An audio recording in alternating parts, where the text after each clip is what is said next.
Pondok Pesantren Gebang Tinatar Tegalsari mencapai masa keemasannya pada kepemimpinan Kiai Hasan Besari pada abad ke-19 Masehi.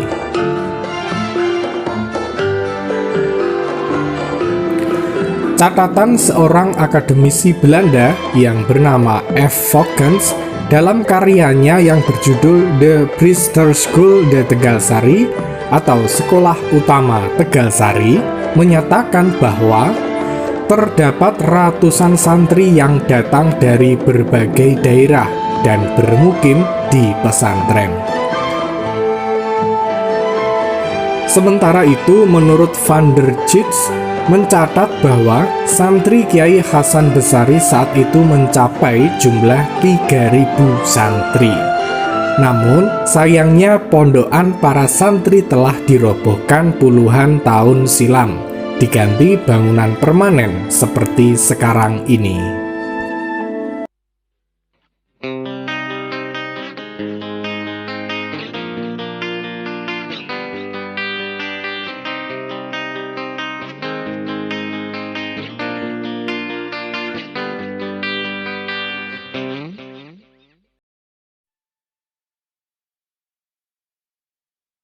Para santri juga dilatih hidup mandiri untuk memenuhi kebutuhan mereka selama belajar di pondok pesantren. Di pondok pesantren Tegalsari, biaya pendidikannya juga gratis. Pada masa kepemimpinan Kiai Hasan Besari ini, terjadi peristiwa besar, yakni peperangan antara Pangeran Diponegoro melawan pasukan kolonial pada tahun 1825 sampai dengan 1830.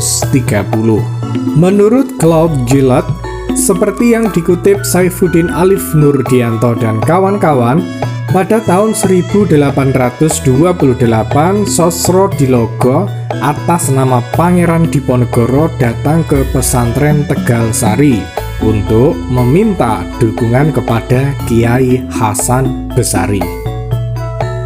Namun, setelah mempertimbangkan semua kondisi yang ada, Kiai Hasan Besari memilih jalan tengah dengan langkah ideologi non-praktis.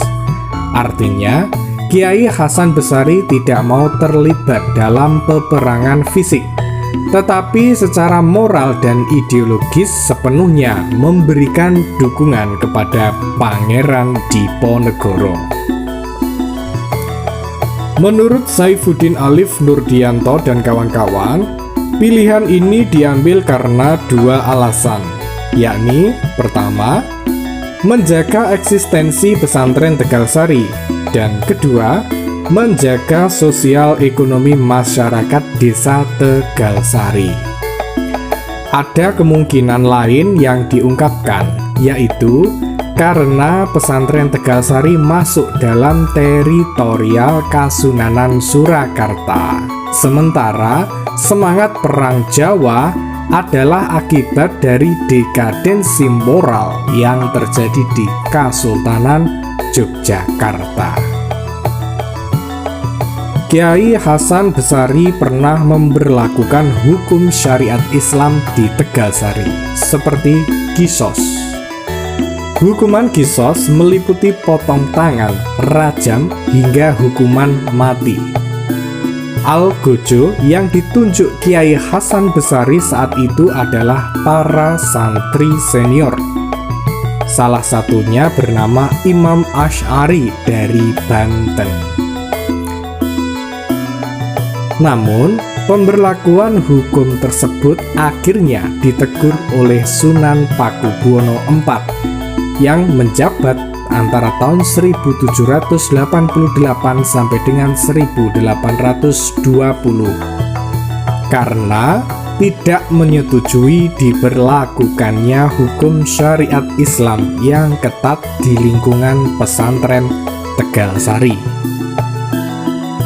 Menurut Dawam M. Rahmatullah, dalam tulisannya Local Muslim Heritage, pelestarian warisan budaya pesantren di Tegalsari Ponorogo, menjelaskan bahwa ada beberapa warisan budaya yang diperkirakan berasal dari masa Kiai Ageng Muhammad Besari, seperti manuskrip Kitab Kuning yang berjumlah 69 buah, ritual syairan yang terdiri dari 3 jenis, yaitu ujud-ujudan, utawen, dan shollallahu.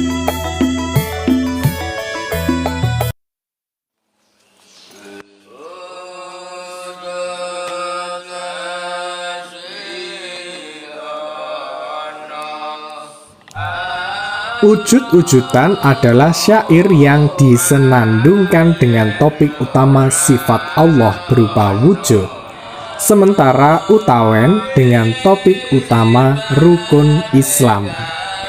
Adapun shollallahu adalah sholawat yang dibaca bersama-sama dengan penekanan pada bunyi hu.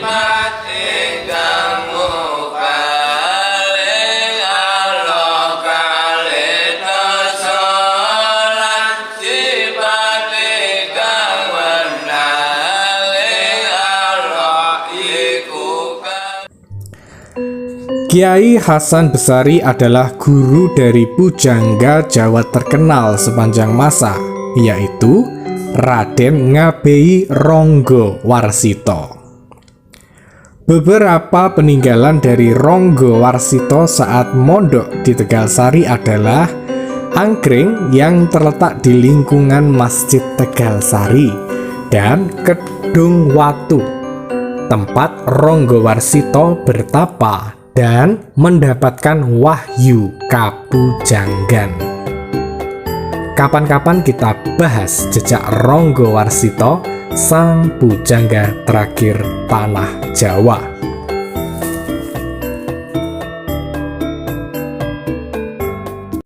Kiai Hasan Besari meninggal pada usia sekitar 100 tahun.